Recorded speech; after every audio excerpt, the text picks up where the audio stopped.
ওই তরুণ, দাঁড়া। আরে কি ব্যাপার, কি অবস্থা? আরে বিট্টু, দিনেশ, আরে ভাই, আরে কেমন আছিস? কোথায় থাকিস? দেখা যায় না তোদের। আরে তুই তো দেখছি হেভি ড্রাইভার হয়ে গেছিস, এতটা এগিয়ে গিয়ে দাঁড়ালি। আরে দেখতে পাচ্ছিস না, গাড়ি পুরো ওভারলোডেড, ব্রেক কষতে চাইলেও ব্রেক ধরবে না ভাই। আচ্ছা ভাই তরুণ, তুই নিজের বিয়েতে আমাদের ডাকলি না কেন? হ্যাঁ, আরে ভাই, তাড়াহুড়োর মাথায় কি সবকিছু। উল্টো পাল্টা কথা।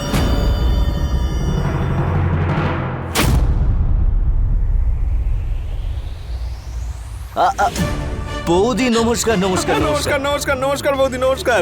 কিন্তু বৌদি ও কোনোদিন আপনাকে বলবে না, কিন্তু আমি আপনাকে বলে দিচ্ছি, আমরা হলাম ওর ছোটবেলার বন্ধু, হ্যাঁ, বিট্টু আর দিনেশ। আচ্ছা ভাই তরুণ, বৌদিকে দেখে কিন্তু বেশ ভালো বাড়ির মনে হচ্ছে, কিন্তু খুব স্বাস্থ্যবতী মেয়ে পরিষ্কারভাবে বোঝা যাচ্ছে ভাই।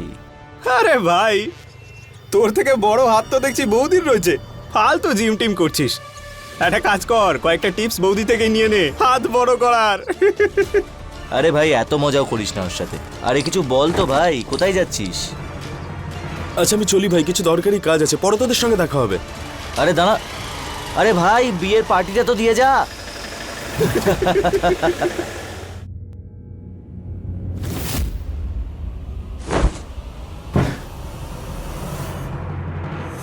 কি হলো, তুমি এত রেগে আছো কেন?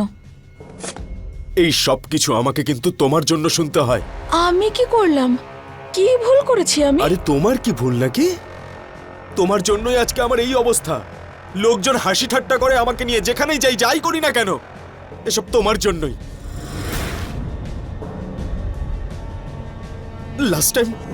লাস্ট টাইম তোমাকে যে কলিগের বিয়েতে নিয়ে গেছিলাম না, মনে আছে? মনে তো নিশ্চয়ই আছে। ওখানে সকলে আমাকে নিয়ে মজা করছিল যে তুমি ভীষণ মোটা, সেই জন্য। তোমার সঙ্গে যেখানেই যাই আমি, লজ্জা লাগে আমার। অনেক হয়েছে, আর সহ্য করতে পারবো না আমি।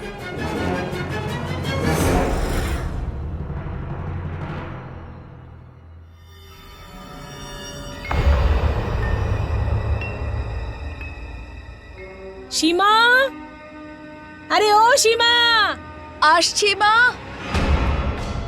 হ্যাঁ মা, আপনি ডাকছিলেন? আজকে তুমি আমার ঘর পরিষ্কার করনি না?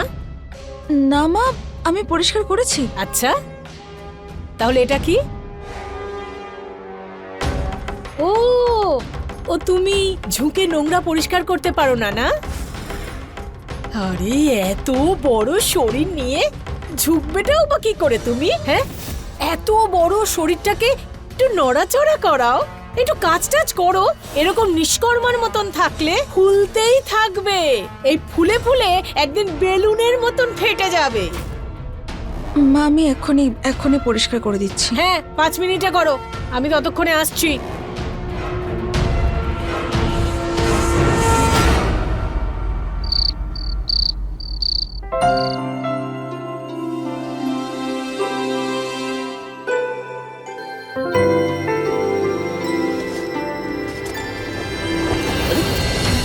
কি করছো এটা কি? নিঃশ্বাস বন্ধ হয়ে গেছিল আমার, মনে হচ্ছিল ট্রাকের তলায় পড়ে গেছি। আর কতবার তোমায় বলেছি যে এই ভারী শরীরটা নিয়ে তুমি কোনোদিনও আমার উপর উঠে এসো না।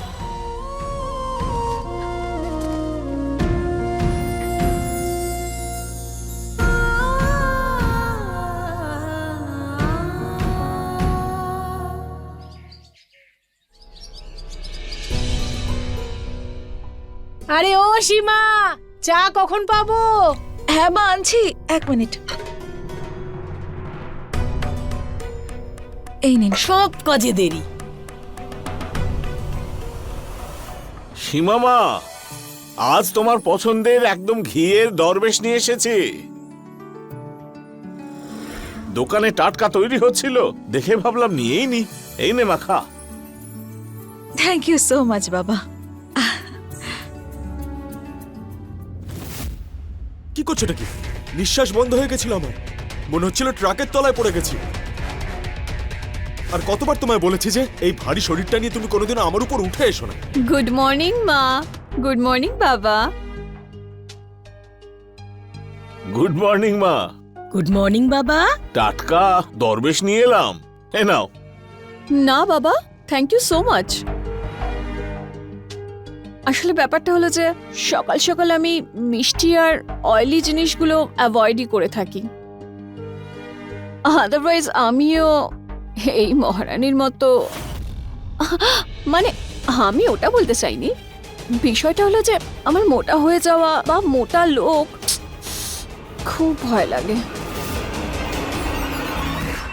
একদম ঠিক বলেছ তুমি বৌমা, কত বুদ্ধিমতী আমার বৌমা। সেই জন্যই তো চাকরিও করে আর নিজের শরীরের পুরো যত্ন নেয়। না হলে একে দেখো, সকাল হতে পারবে না ঠোসা শুরু করবে। না আছে লাজ লজ্জা আর না আছে কোনো চিন্তা। আরে নিজের দিকে একটু দেখো, ওর থেকে একটু শেখো। আরে কিছু তো শেখো নিজের জায়ের থেকে। চুপ করো গায়ত্রী, সকাল থেকে কিছুই খায়নি বেচারি।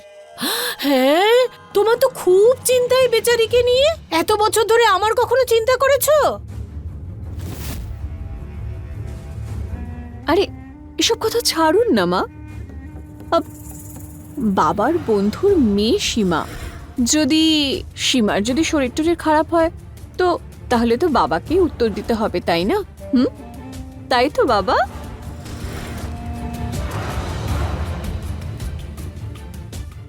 আরে কোথা থেকে নিয়ে এসেছো এই মেয়েটাকে? শান্ত হও, চলুন ব্রেকফাস্ট করুন।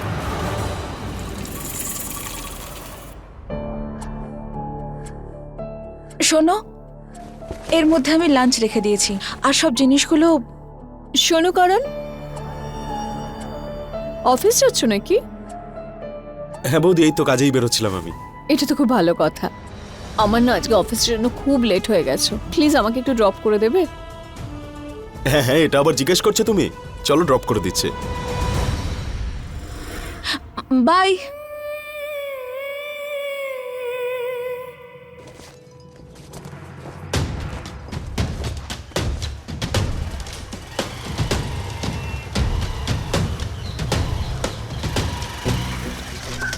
বৌদি তুমি ভালো করে বসো।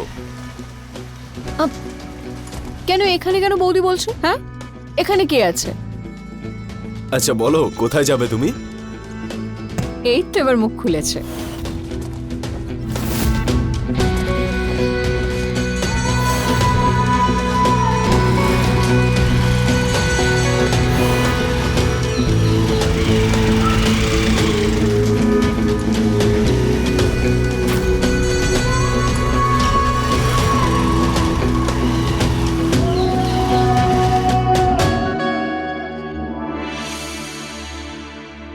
প্রথমবার বিবেকদার জন্য যখন তোমায় দেখতে গেছিলাম না, তখনই তোমায় পছন্দ হয়ে গেছিল।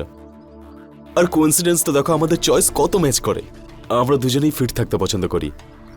ব্যাস ব্যাস, তুমি না বেশি বাহানা করো না। আর আমি তোমাকে কতবার বারণ করেছিলাম যে ওকে বিয়ে করো না, কিন্তু তুমি তাও করে নিলে। তুমি তো সবকিছুই জানো যে দায়ে পড়ে আমি এই বিয়েটা করি। এক তোর বাবা আমার বাবার পুরনো বন্ধু ছিল, তার উপর আমার মা মোটা টাকার লোভে আমাকে ওর সাথে বিয়ে দিয়েছিল। কিন্তু ওই মোটুকে আমি বিয়ে করতে চাইনি। আমি সবসময় তোমার মতো একটা মেয়ে চেয়েছিলাম। একদম বাজে কথা বললো না তুমি। দেখো না, যবে থেকে ও বাড়িতে এসেছে তবে থেকে আমরা ভয় দেখাই করতে পারি না। আমার না খুব রাগ হয় ওর উপর। ওর কিছু একটা ব্যবস্থা করতে হবে।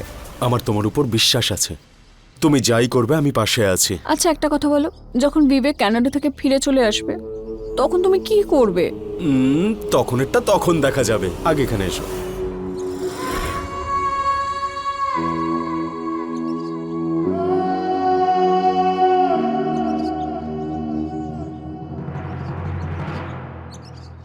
আহ আহ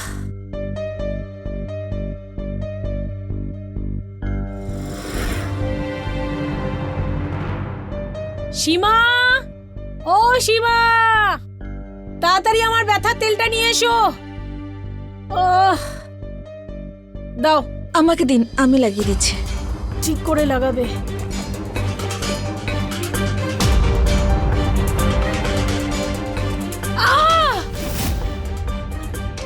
আরে কত জোরে পাটাকে টিপে ধরলো। হ্যাঁ, তুমি কি আমার পাটা ভেঙে দেবে নাকি? কে জানে তোমার বাবা তোমাকে কি করতে জন্ম দিয়েছিল, কুস্তি লড়ার জন্য নাকি অন্য কিছু করার জন্য? গায়ত্রী, এসব কি বাজে বকছো? হ্যাঁ, সত্যি কথা বললে তো সবসময় খারাপ লাগে সবার। সীমা, দেখো আমি তোমার জন্য কি নিয়ে এসেছি। কি দিদি?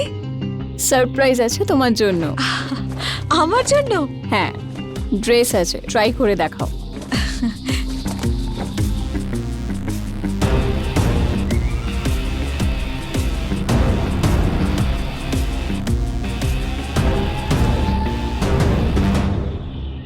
আরে কোনো কাজ ঠিক করে করে নাই মেয়েটা। হাহ, আমার বোঝা হয়ে গেছে। আরে কি হয়েছে মা? আরে মা, আমার পায়ে খুব ব্যথা। এবার থেকে না এই অয়েল ম্যাসাজ ছাড়ুন আপনি। কালকে আমি আপনাকে ডাক্তারের কাছে নিয়ে যাব, ঠিক আছে? হ্যাঁ, আরে সীমা, পড়লে না তুমি? দিদি এই ড্রেসটা একটু টাইট।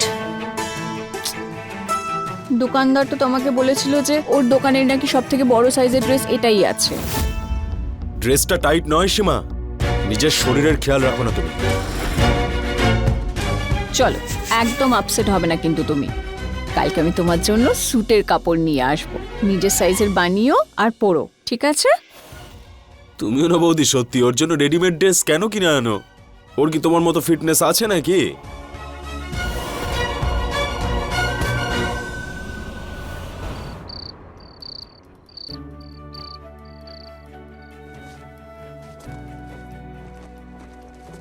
আচ্ছা শোনো, আমি মোটা বলেই তোমার সমস্যা, তাই না? হুম।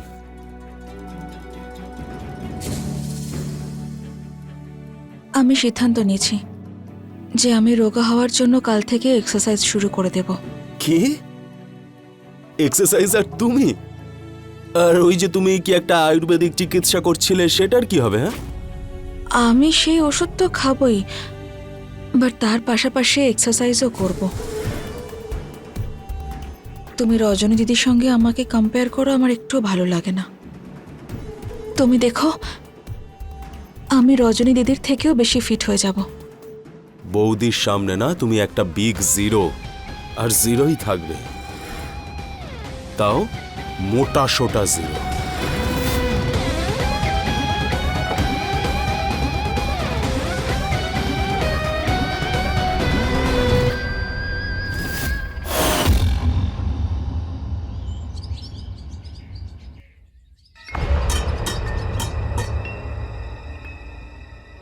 মা, তুমি তো গ্রিন টি খাবে না, কিন্তু কতক্ষণ আর তুমি আর না খেয়ে থাকবে?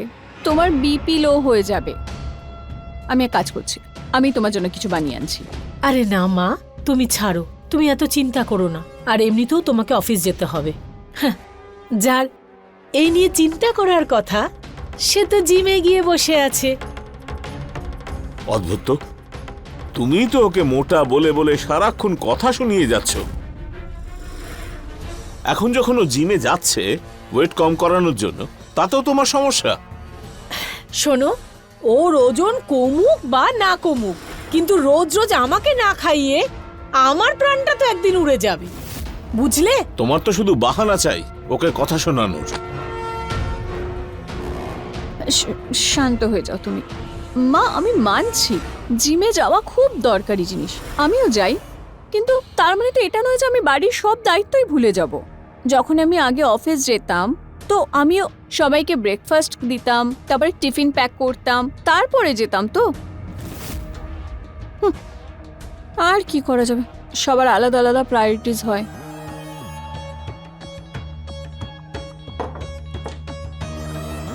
ও গড, 8:30 বেজে গেছে। মা, আজ আমার ক্লায়েন্ট মিটিং আছে, তো আমি তো থাকতে পারবো না, প্লিজ আমি আসছি। আরে রজনী মা, আরে খাবারটা তো খেয়ে যাও। না মা, অনেক লেট হয়ে গেছে আমার আজ, আমি অফিসে কিছু একটা খেয়ে নেব, তুমি আমার একদম চিন্তা করো না। মা, বাই মা। একটু শোনো,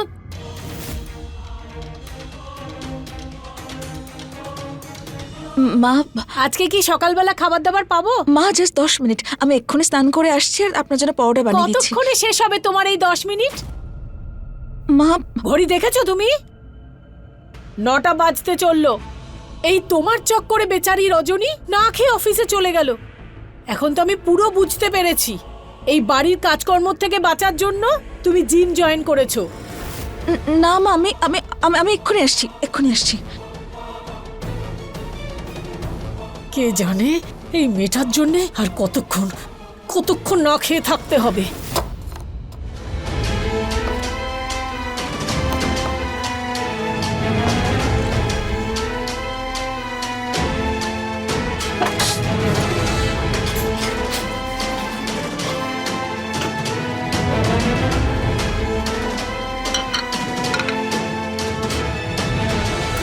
এসব কি বানিয়েছো তুমি? এখন এগুলো আমাকে খেতে হবে? মা, আমাকে আজকের মতো ক্ষমা করে দিন, কাল থেকে ভালো করে বানাবো আমি। শোনো, জিমে যাও বা যেখানে খুশি যাও, কিন্তু আমাকে সময় মতো ঠিকঠাক ভালো খাবার দাবার দিতে হবে, বুঝলে? ঠিক আছে মা। কে জানে কিরকম এই বৌমা এসছে এই বাড়িতে। সব কিছু আমাকে সহ্য করতে হচ্ছে।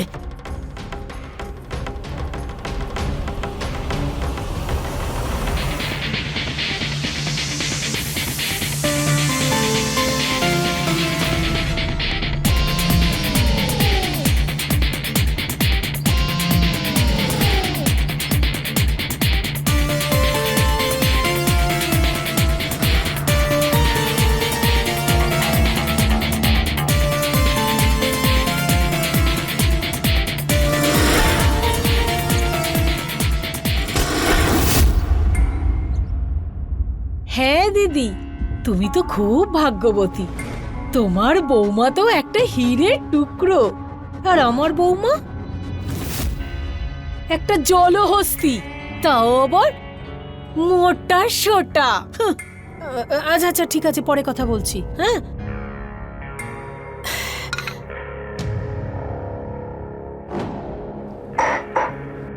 সীমামা, হ্যাঁ বাবা।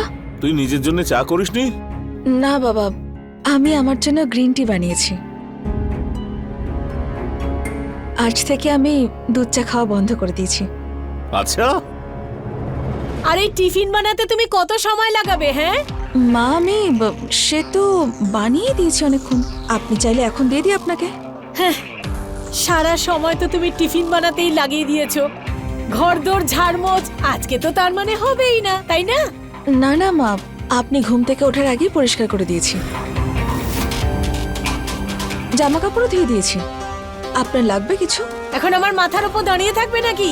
যাও যাও এখান থেকে, শান্তিতে আমাকে চা খেতে দাও। হে, খুব তাড়াতাড়ি কাজ করছে দেখছি। হ্যাঁ।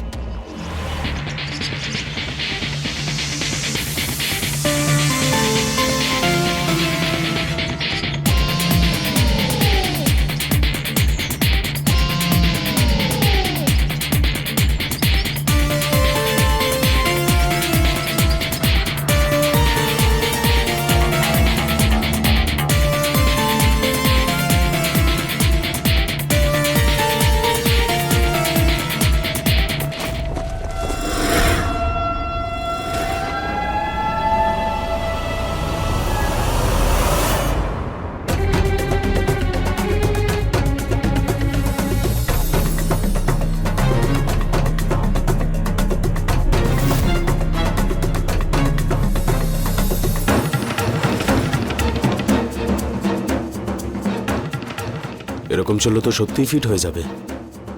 কিছু একটা করতে হবে আমাদের। আমার কাছে একটা আইডিয়া আছে, তুমি টেনশন নিও না।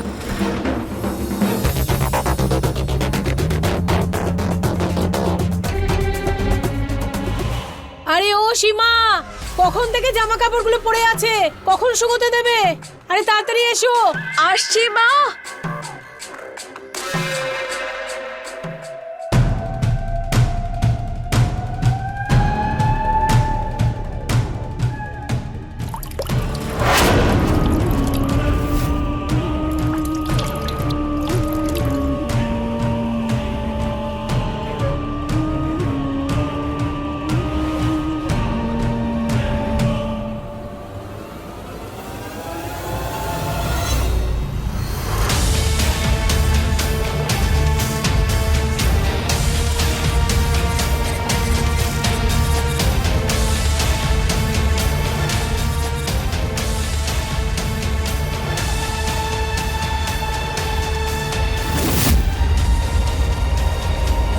মামা,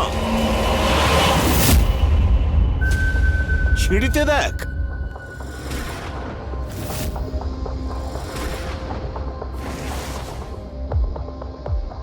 ওখানে তেল পড়ে আছে, যদি পিছলে গিয়ে পড়ে যেতিস। যাওয়ার সময় তো ছিল না এখানে। কে জানে, আমি দেখিনি, হয়তো পরিষ্কার করে দিচ্ছে এক্ষুনি। ঠিক আছে।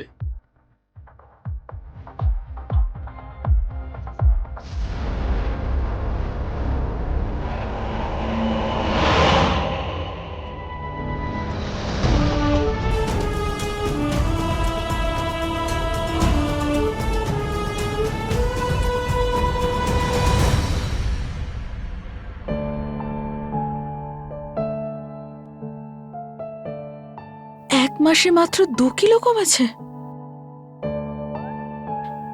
এরকম হলে তো আমার 1 বছরেরও বেশি সময় লাগবে রজনী দিদির মতো হতে।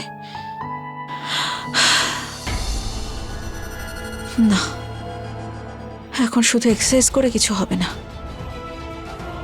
আমাকে এবার ডায়েটিংও করতে হবে।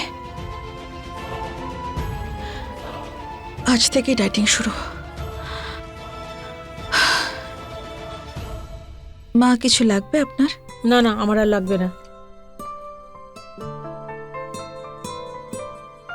মারে, আমাদের খাওয়া হয়ে গেছে, এবার তুইও খেয়ে নে। না বাবা, আসলে আজ থেকে আমি ডায়েটিং শুরু করেছি।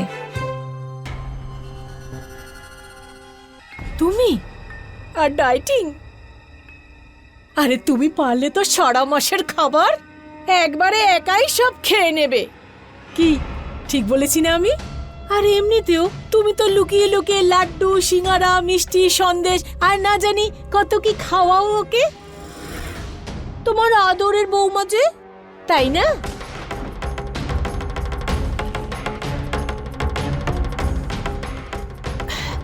আর তোমার ওপর আবার এই ডায়েটিং এর ভূত কবে থেকে চাপলো? হ্যাঁ মা, আমি বলছি ব্যাপারটা কি। অ্যাকচুয়ালি ও না বৌদির মতো হতে চাইছে, সেই জন্য ডায়েটিং ফাইটিং করছে ও, বুঝলে?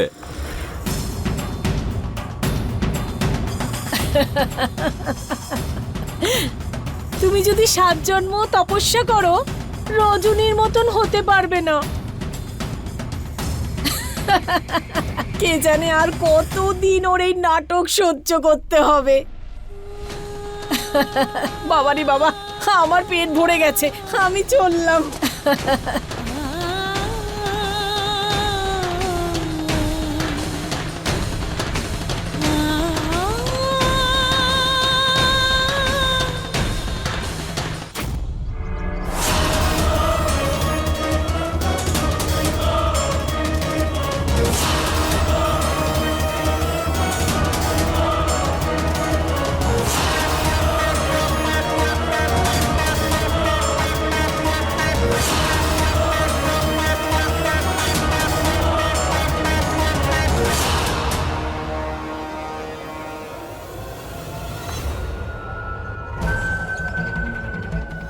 সরো কারণ, কি করছো তুমি? ওই মুটকিটার জন্য আমরা কতদিন আর লুকিয়ে লুকিয়ে দেখা করব? আমি ওকে একদম সহ্য করতে পারি না। আমি যখন ওকে আমার জায়গায় দেখি, ওই মুটকির একটা না একটা ব্যবস্থা করতেই হবে। দেখো, আমিও সেটাই চাই যেটা তুমি চাইছো।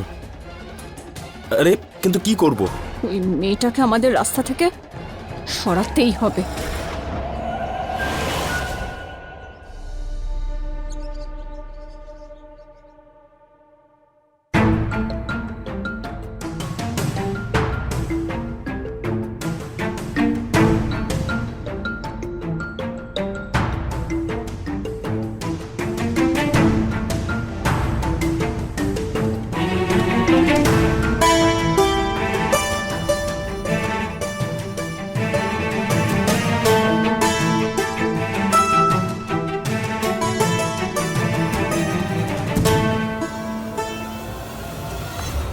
ইচ্ছে তো খুব করছে আর খিদেও পেয়েছে, কিন্তু না, আমি খাবো না। আমাকে ওয়েট কম করতে হবে, তার জন্য যা করতে হয় করব। এসব কি হচ্ছে?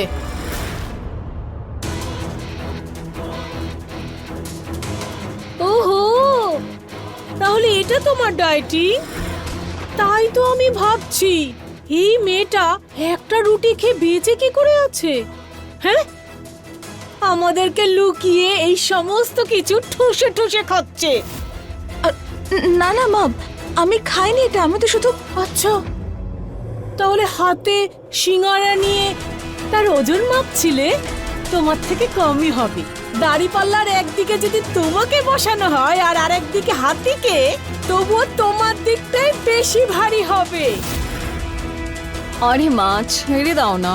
ওর ইচ্ছা করছে সিঙ্গারা জিলিপি খাবার, তো খাক না ও একটুখানি। হ্যাঁ তা খাও না, কে বারণ করেছে? কিন্তু এই যে ওয়েট কম করার নাটক করছো সেটা কম করো। আরে বাবা, ও তো বলছে যে ও খায়নি। ও শুধুমাত্র তোদের জন্য ওয়েট কম করার চক্করে কত কষ্ট করছে। তোরা কি চোখে দেখিস না? এরপর কি ওর প্রাণটা বেরিয়ে গেলে তোরা শান্তি পাবি? সীমামা, শোন। হ্যাঁ হ্যাঁ, যাও যাও, গিয়ে ওকে নিয়ে একটা গঙ্গায় ডুব দিয়ে আনো। এমনিতেও এই মেয়েটা সারা পাড়ায় আমার নাক কাটিয়ে দিল। মুটকি কোথাকার। ঠান্ডা হয়ে যাও তুমি, ছাড়ো। আরে আমার ব্লাড প্রেশার তো বেড়ে যাচ্ছে ওর জন্য।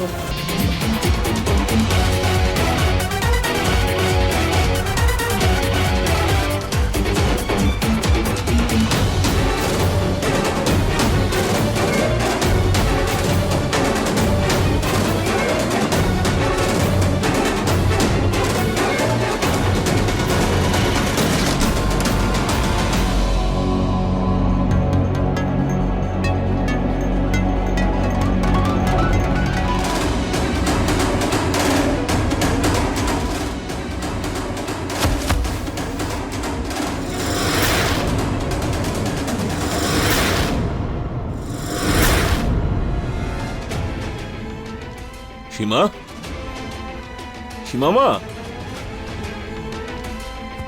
আরে আরে সীমামা, কি হয়েছে তোর? গায়ত্রী, করণ, কোথায় সবাই?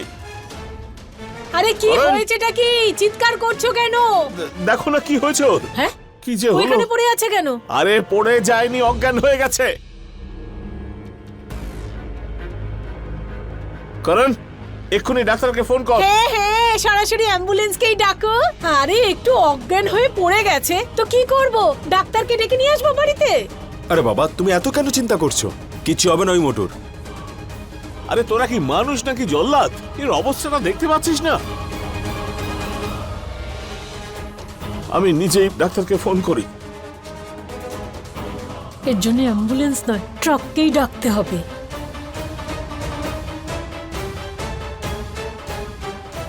হ্যালো ডাক্তারবাবু। মারে, সীমামা,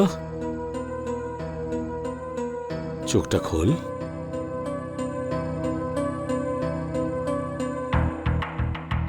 মারে, তুই ঠিক আছিস তো?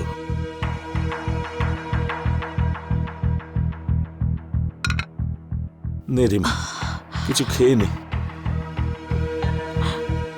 না বাবা, আমি কিচ্ছু খাবো না। আমি ওয়েট কম করতে চাই। এভাবে ডায়েটিং করা শরীরের জন্য ভালো নয়। যাদের জন্য নিজের শরীরকে এত কষ্ট দিচ্ছিস, ওদের তো কিছু যায় আসে না। এটা ঠিক বাবা যে আমি ওর জন্যই ডায়েটিং শুরু করেছিলাম, কিন্তু আমি বুঝে গেছি যে এতে লাভ তো আমারই হবে। আমারও তো স্বাস্থ্যের দিকে নজর দেওয়া উচিত বাবা। মারে, কিছু খেয়ে নে।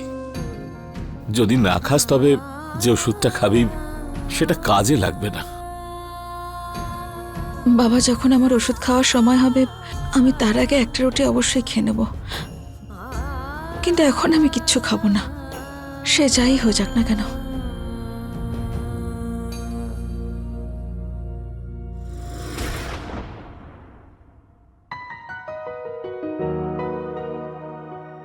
কোথাও বেরোচ্ছ তুমি?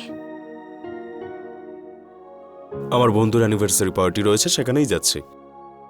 কিন্তু আমাকে তো তুমি জানাওনি আগে। এখন বললাম তো। আমিও যাই সঙ্গে, তোমার বন্ধুদের সঙ্গে আলাপ হয়ে যাবে। তোমাকে সঙ্গে করে নিয়ে গিয়ে আমি আমার স্ট্যান্ডার্ড ডাউন করতে পারবো না। আর তুমি কি জানো আদৌ যে ওর ওয়াইফ কতটা ফিট? আর তুমি চাও তোমাকে সঙ্গে করে নিয়ে গিয়ে নিজের অপমান করি? তাছাড়াও তোমার আর আমার মধ্যে কোনো মিলই নেই। কারেক্ট, আমি রেডি হয়ে গেছি, চলো। ওয়াও বৌদি, তোমাকে এই ড্রেসটা পরে ভীষণ সুন্দর লাগছে। Thank you. সত্যি, তাড়াতাড়ি চলো, লেট হয়ে গেছি আমরা।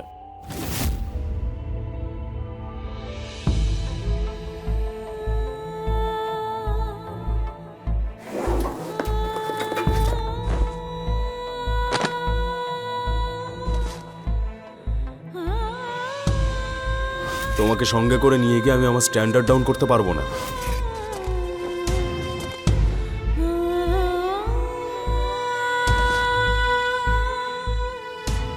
আর তুমি কি জানো আদৌ যে ওর ওয়াইফ কতটা ফিট? আর তুমি চাও তোমাকে সঙ্গে করে নিয়ে গিয়ে নিজের অপমান করি? তাছাড়াও তোমার আর আমার মধ্যে কোনো মিলই নেই।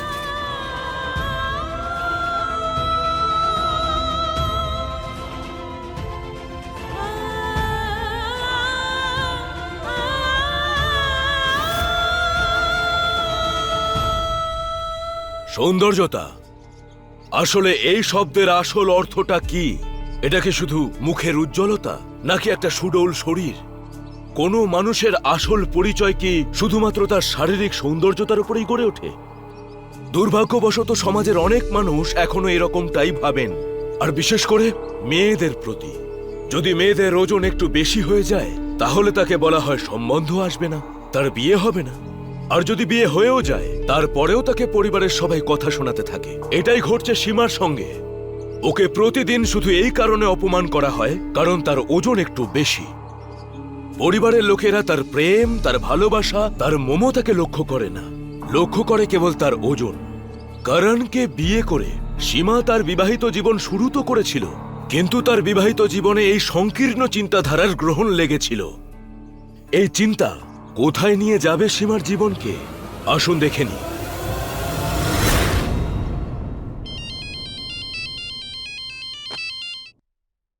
হ্যালো প্রিয়া, কেমন আছিস তুই? খবর টবর সব পরে দেবো তোকে সীমা।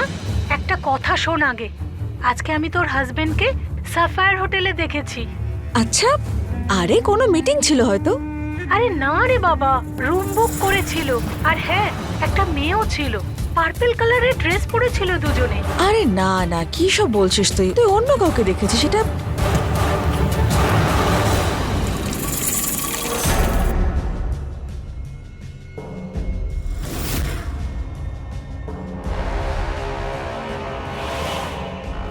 বৌদির সামনে তুমি একটা বড় জিরো, বুঝলে? আর জিরোই থাকবে। তুমিও না বৌদি, সত্যি ওর জন্য রেডিমেড ড্রেস কেন নিয়ে আসো? ওর কি তোমার মতো ফিটনেস আছে নাকি? তোমাকে সঙ্গে করে নিয়ে গিয়ে আমি আমার স্ট্যান্ডার্ড ডাউন করতে পারবো না।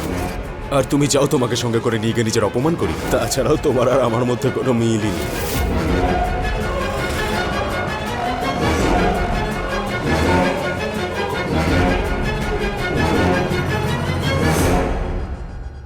তোমরা দুজনে সাফায়ার হোটেলে কেন গিয়েছিলে?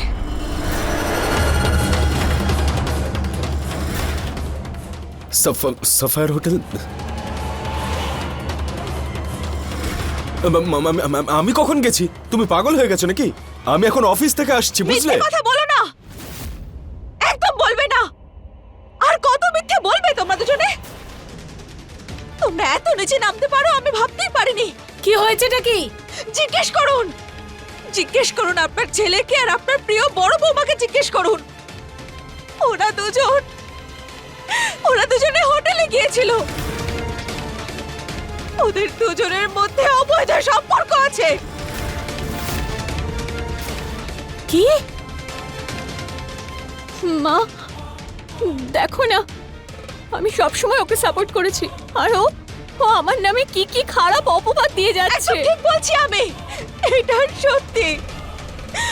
তুমি এক নম্বরের চিটার। তুমি আমাকে ঠকিয়েছো আর আমার ভাসুর বিবেক দাদাকে ঠকিয়েছো। এখন এখন এখানে দাঁড়িয়ে কান্না নাটক করছো? দেখো না মা, ও আমার চরিত্রের উপর আঙুল তুলছে। তুমি তুমি এক্ষুনি আমার বন্ধুকে ফোন করো, ওকে জিজ্ঞেস করো যে আমি ওর সঙ্গে ছিলাম নাকি আমার অফিসের পার্টিতে ছিলাম। এবার আমি আর ওর কোনো কথা সহ্য করব না। ও আমার উপর মিথ্যা অপবাদ দিচ্ছে, মিথ্যা অপবাদ দিচ্ছে।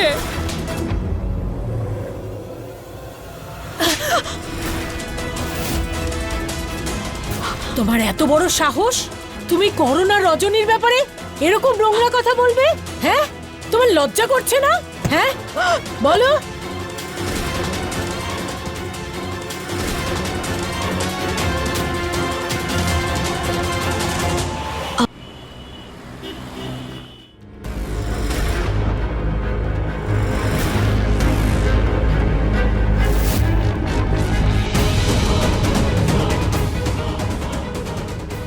আমার কাছে তোমাদের দুজনের ভিডিও ক্লিপ আছে হোটেল রুমে যাওয়ার সময়।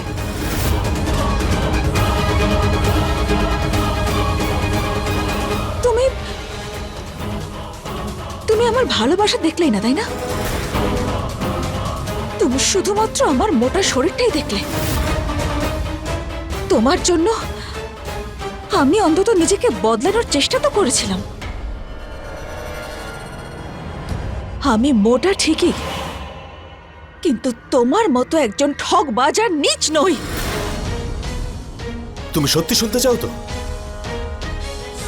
আমি বলছি তোমাকে, শোনো, আমি আর বৌদি একে অপরকে ভালোবাসি, ভীষণ ভালোবাসি। তাহলে আমার জীবনটা শেষ করলে কেন? জীবনটা তোমার খারাপ হয়েছে, বরং আমার খারাপ হয়ে গেছে, তাও তোমার জন্য। তুমি নিজেকে দেখো আর আমাকে দেখো, কিছু বুঝতে পারছো তুমি?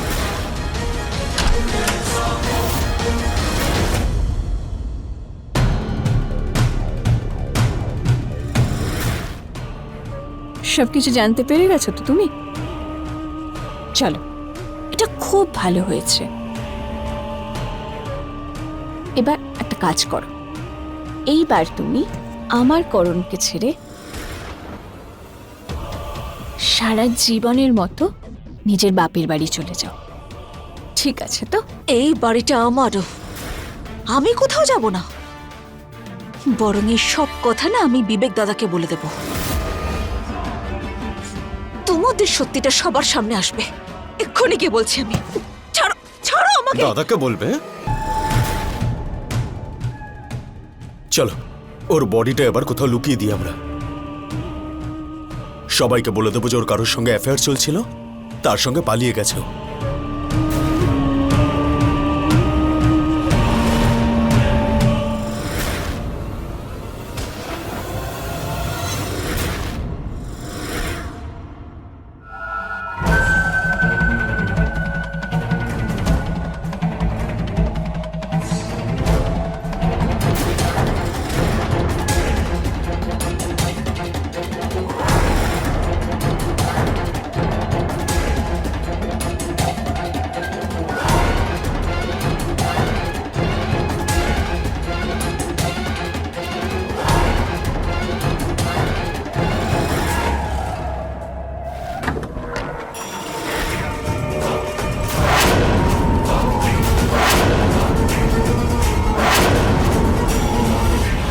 ওখানেই দাঁড়াও।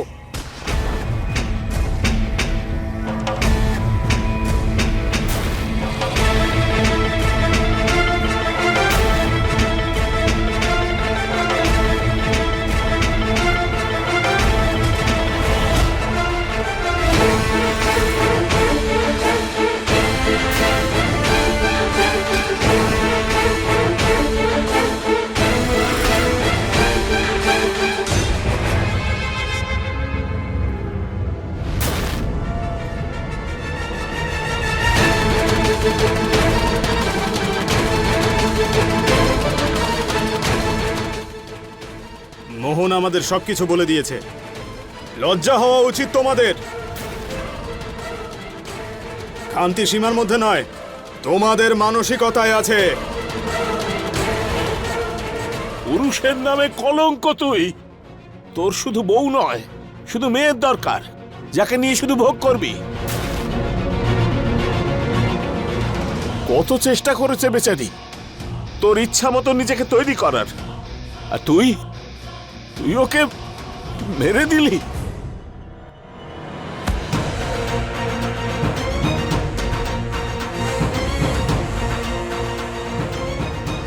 তোদের দুজনের ভাবনা এতটাই নিচু, তোরা কোনো মানুষ নয়, পশুরও অধম তোরা।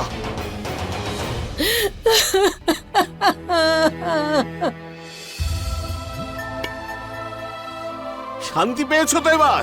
হ্যাঁ, এখন বুঝেছো চোখের আড়ালে কি ঘটছিল? এখন মনে খুব শান্তি পেয়েছো তো?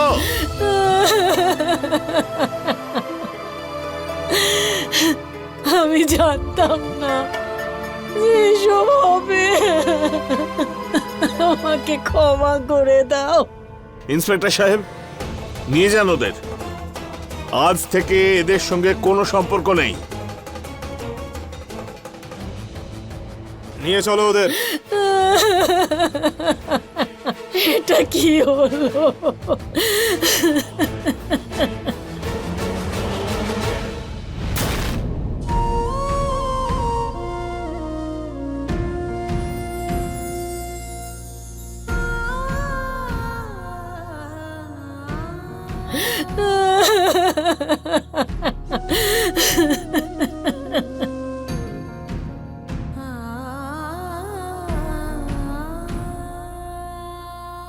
মেয়ে হোক বা ছেলে, আমরা এমন একটা পরিবারের স্বপ্ন দেখি যেখানে আমরা প্রেম এবং সম্মান পাবো। আমরা এমন একটা সঙ্গী পাবো যে আমাদের আস্থা হয়ে উঠবে, সম্মান করবে।